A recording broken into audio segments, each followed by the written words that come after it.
Salut à tous, cette semaine en 4 minutes, on parle de beaux départs au loft en J24, de Maserati sur le record de la Route de l'Or, du championnat RC44 qui recommence cette année, et bah oui, aussi forcément de François Gabard. Enfin, Christian Karcher vous parlera de la coupe avec l'aile d'Artémis.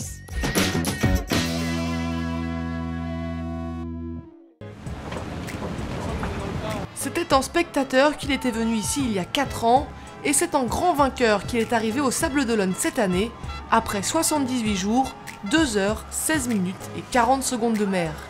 Le bisou de la course a remporté le Vendée Globe en établissant un nouveau temps de référence, 6 jours de moins que son mentor Michel Desjoyaux, qu'il était venu applaudir lors de la dernière édition.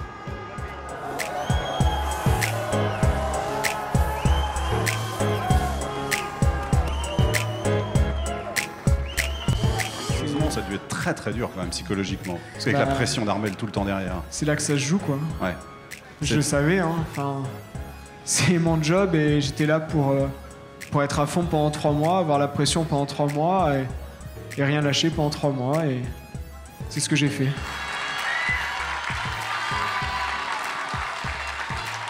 Armel Lecléache est arrivé 3h17 après la tête blonde.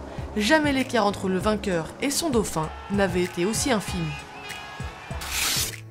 Maserati, le Volvo 70, équipé par Giovanni Soldini, continue sa route vers San Francisco. Parti de New York début janvier, le bateau tente de battre le record de la Route de l'Or. Le bateau compte désormais 2000 milles d'avance sur le temps d'Yves Parlier. Reste encore 4600 milles à parcourir.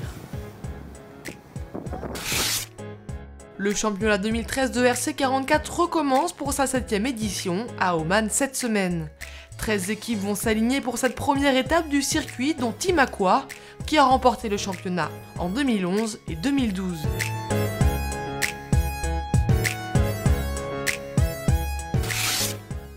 Voici à présent pour finir quelques beaux départs au tas, tous à bord de J24, parce que le J24 on n'en parle pas assez, et que quand même c'est un très bon bateau.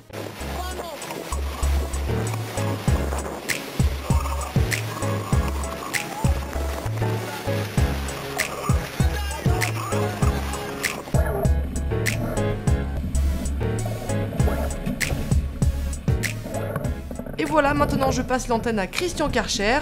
Cette semaine, il vous parle de l'aile d'Artémis et d'un certain Hervé Deveau. Très bonne semaine à vous, bon vent!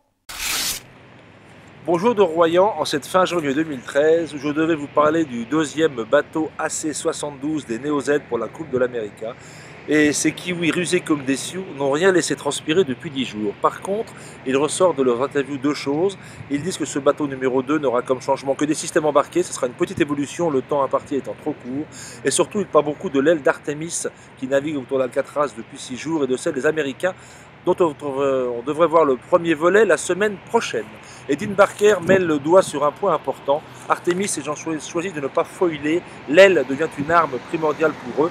Et l'homme de la situation serait alors sûrement Hervé Deveau, d'Hervé Deveau Structure, en charge de la structure de leur aile, comme il a été en charge de l'aile des Américains, victorieux en 2010. Ceci explique cela. Et je terminerai bien sur le Vendée Globe, où je vais vous citer Jean Le Cam, qui dit tout simplement « Cela fait un sacré beau premier d'avoir un tel second ». Tout à fait d'accord.